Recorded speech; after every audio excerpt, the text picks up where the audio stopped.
Hey, what is going on, everybody? How are you all doing today? I hope you all are having a wonderful and fantastic day today, and if not, hopefully you all will have a better tomorrow. So today, I wanted to have a discussion about the issues with Yang's character arc, and I feel that there were a few issues here that really affected Yang in a negative way, and there were a few problems with the resolution at the very end of this arc. So sit back, relax, I hope you all enjoy. Let's go ahead and jump right on into this discussion. So when I look at Yang's arc, I was actually excited for it at first. I was hoping that we were going to get some good character development out of Yang, and that what Volume 3 really set up for her, I thought was going to be a good way to really help her grow. And it really turned out kind of bad. As much as I like Yang, I think that there were plenty of issues with her character arc. Now, in the beginning, I thought that it started off well with her depression and how that was being treated at the beginning, but gradually over time, her arc started to slip into the cracks and not actually go so well for her character. And I think that this really affected her character arc in a bad way because I feel like there were a lot of things that really didn't turn out well at all. I don't think things were really solved, and I just think that this created an issue because when looking at Yang and how this started, as I said, the depression, it really made sense what happened. Her losing her arm, and then also having Blake run away. This made sense why she was upset, why she was reclusive, and this really added up to a lot more when we hit Volume 4. We actually got to see more of this depressive side to Yang. And the thing was, I think that her arc did start off well. I think that it was a good start because Yang's character was completely 180 from what it's always been. Her characteristics had been all happy and sunshine before, but now she was reclusive, depressed, and she just felt like she was nothing more than a burden. And this was a good start. It really was, because I thought, oh wow, we're getting to see a side to Yang we've never seen before. And to actually get to see what the trauma, what toll it put on her, was actually good. To see the PTSD that she started dealing with after this event has been something that was a good thing to throw in there. I enjoyed that they put this in here because it shows you the pain that she's going through and how much this affected her of what Adam did to her when he cut her arm off. That this strikes a fear within her now. The impact here makes a lot of sense, and to show that how much Adam himself weighs on Yang's mind now, puts a toll on her. It affects her even to this very moment in time, and seeing that how much fear he strikes into her, it's a good thing because this means that this is going to be something that Yang is going to have to overcome, that she's going to have to battle against this fear, this problem, and eventually learn to overcome it. And I was really hoping to see a lot out of this. This was a start that I actually was okay with. And this led on to Yang actually feeling even worse because she just felt like a burden to her own father. And if you think about when she actually is there with her own father, Oobleck, and Port, and when they're talking, she's trying to obviously fit in and trying to be alright, even though she's not okay. She actually has several problems still, and you can definitely see this. And when she actually overhears her father talking to Oobleck and Port, Yang at this point feels that she needs to change so that she doesn't feel like a burden any longer. And so Yang puts on the robotic arm. Now, here's where the issues start to come in. The reason why the issues start to come in here is because Yang starts acting differently once she puts on the robotic arm. It's almost like the robotic arm was a sense and a way of her basically being able to feel normal again because she lost her arm, and that this arm is obviously the replacement. But here's the thing. When you go through depression, when you go through PTSD, you are not going to feel better just because you have a replacement. That is not just going to immediately make you throw all your problems away and you're just going to feel better.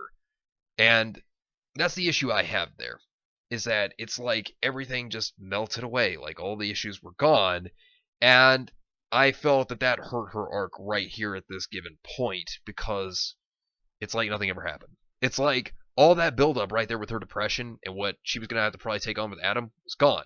Now, the talk with Tai Yang, I did enjoy that because he was trying to teach her about how she could improve in combat. Now, that's something I'm okay with. I don't have an issue with this point because this is trying to teach her of her errors that she has made in the past and trying to help her learn from them. And as Tai Yang even states, to not always rely on her semblance, and that every time she used her semblance from what he saw, it was usually out of a temper tantrum.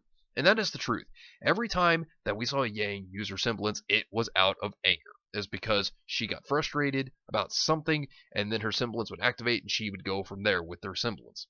So he wasn't wrong there. I mean, it's not that he's saying don't ever use it again, but he's stating use it whenever you need it. And that's fine. I don't have an issue with that. It's like what Winter told Weiss to not always rely upon the semblance, that you won't always make it because of your semblance. Your semblance is not always going to save you. And this is essentially the same thing that Tai Yang is trying to tell Yang, that her semblance is not always going to be there to save her. It's not always going to be the way for her to win, and that she's going to have to rely on other abilities to fight. Now, that's fine.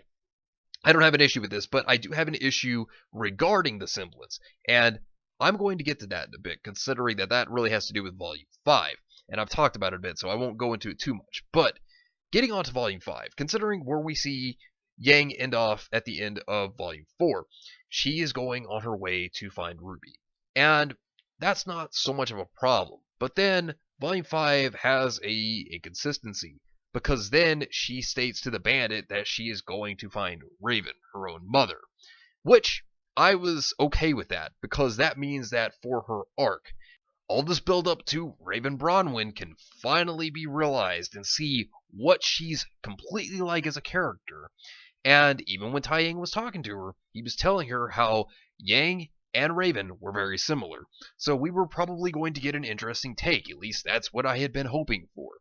And I thought we could also get some answers that we had been waiting for in the series for a long time, and that Yang had been wanting throughout the entire series that we have known her, because even in the yellow trailer, she had been searching for her mother. That is exactly why she went to Junior's bar, was to actually get information on her mother. So now here's the next question.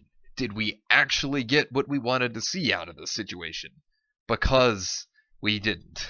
We honestly didn't. All this build-up, all this suspense for an inconsistent character. Because Raven was very inconsistent to what had been told about her character. And then we, instead of getting answers that we were looking for, we got more Ozpin foreshadowing and revealing the fact that Salem is the master of the Grim. Now, don't get me wrong. I don't mind that Ozpin can actually have some foreshadowing, but I feel that at this point in time, I feel the more important thing would have been for Raven to really explain herself and tell her daughter of the reasons that she left. I think this would have been a lot better than having to just talk about Ozpin, making fun of Crow and Tai Yang, and just making Yang mad. I also think that there should have been discussions about Summer, which we didn't get. And I feel like we had more issues than not from this, because it doesn't really solve anything. As a matter of fact, it only made Yang angrier, and it didn't actually help her. It only caused things to be worse between her and her mother. And in the end, Raven said, "I'll tell you the full story if you stay here, instead of going to find your sister." And what does Yang do? Instead of trying to stay and get more answers, she decides to go to her sister. Now, I'm not saying there's anything wrong with trying to find RWBY. That's fine. But making that entire confrontation to go and find RWBY, now I think that's the issue. Because even though I understand why Yang cares about her sister, I get that. There's nothing wrong with that. But this had been built up since the yellow trailer, since the beginning, that Yang was to try to find her mother, to get answers as to why she left her. Why would she abandon her family? And that didn't happen here. We didn't get that. And that was an issue. Because having all this build up to have no answers, to have no resolution, and to make it more about RWBY, now you see, that's a problem. Because when you were building this up over time, what you have to understand is you're trying to help the character grow by doing this. You're not trying to make the character provoked more. You're not trying to make it without a resolution. But instead, that seems to be the issue here, is that it only provoked Yang even further. And that doesn't help considering the fact that Yang still has her issues with Blake leaving. And obviously, this goes more into Yang's abandonment issues because she has those because of her own mother, which that wasn't even brought up. And that's another problem. And to see that now we go on to Yang being upset because Blake gets mentioned and how she doesn't want Blake around. And then, of course, when Weiss talks to Yang, Yang reveals everything that she was close to Blake and that she tried to help Blake. And that why couldn't Blake understand that whenever she needed her most, she ran away instead? Now, of course, Yang doesn't know the full story. But, to be fair, on Yang's behalf, since we're looking at Yang's perspective, it makes sense why she's angry. Because Blake left without a trace. She didn't say anything, she just vanished. So, Yang being angry here makes sense, and it makes sense for anyone that they would be upset over the situation. But, the thing here is, this doesn't help Yang's character, aside from her getting out what has been on her chest for so long. These problems that have really ensued. Now, that's okay to me. That's fine, but you want your characters to grow when you're developing them. You want them to be able to push forward. But it seems that with Yang, everything just seems to build up more and more on her and just upset her more. It seemed like there was just more conflict than there was resolution here. And it just seemed to upset her more. And it was good that Weiss was there for her. She needed somebody. But this doesn't really push her along. It's really kind of more something that still weighs on her. She still has these issues that she's still dealing with that has not pushed her along. It hasn't given her any character progression, and it shows you that, yes, Yang is trying to figure things out, but at the same time, she has a big conflict. And continuing onward with conflict, speaking of that, Yang at the Battle of Haven, that was just bad. She was treated badly, but then again, to be fair, several characters were treated awful in the Battle of Haven. But you would think that the long-awaited rematch between Mercury and Yang was going to happen. But in return, we just get Mercury beating Yang around. That's about it. It wasn't a whole lot, and it wasn't good for her character, sadly. And here's the other thing. So, going back to this, her semblance. She had multiple opportunities to use this. And here's the thing. She doesn't do it. And her father tried to teach her, basically, to use the semblance when needed. That was the point of what he was trying to teach her. And it seemed like, at first, whenever she was training with her father in Volume 4, it seemed like she kind of learned this lesson from Tai Yang. But that got thrown out the window, and she didn't use her semblance on multiple occasions. And to top this off, I think this was the worst part, because we finally get a second confrontation between Raven and Yang. And I didn't like it, because it was bad. It was really bad. Because you were here to expect maybe the reason why Raven left. Oh, right, she's a coward. Okay, so that doesn't make her look good at all. And then, secondly, we have Yang just throwing the verbal smackdown on her own mother. Now, I get the concept of her being angry at Raven. Alright, I get that. She has good reason to be mad at her because she abandoned her, but I feel there could have been more to this anger than just abandonment. I feel like there could have been something else that could have happened here. But instead, we didn't really get a good resolution at all. As a matter of fact, it just results in Yang still being angry. It just results in her being upset. And Raven, it just shows her as a coward. It really didn't help either side. And that's the frustrating thing here, because this is supposed to be something to help a character, not to make them upset still, not to frustrate them still, not to anger them still. It is supposed to develop them. And there was no Summer being brought up here either, which she thought was Supermom to her. So it's weird that none of this was brought up for Yang. And it feels to me like conflicts didn't really resolve, but rather became more of an issue. And yeah, while Blake has returned, there are still issues between Yang and Blake to have to work out. Now, I'll let that one slide. I'll let that one pass, because the priority here was for Yang to encounter her mother and develop off of that. But that's not what we got. And it's an issue because that's the whole point of the character arc. It's to improve the character. It's to work on them and make them grow. To help them grow into the character they're meant to become. And Raven disappointed me. I was really looking forward to Raven, and sadly, she disappointed me. And Yang, it doesn't really feel like she progressed. It just really felt like she still has issues to deal with. Like, she didn't really progress in the way that she should have. And hopefully that can change in Volume 6 and further.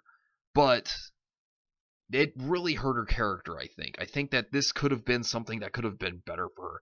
But maybe the whole Adam issue and maybe her and Blake can solve things. But there are a lot of issues that are still there when it comes to Yang's character, and I hope that they can improve for Yang. And I like Yang, but I feel like she wasn't treated very well.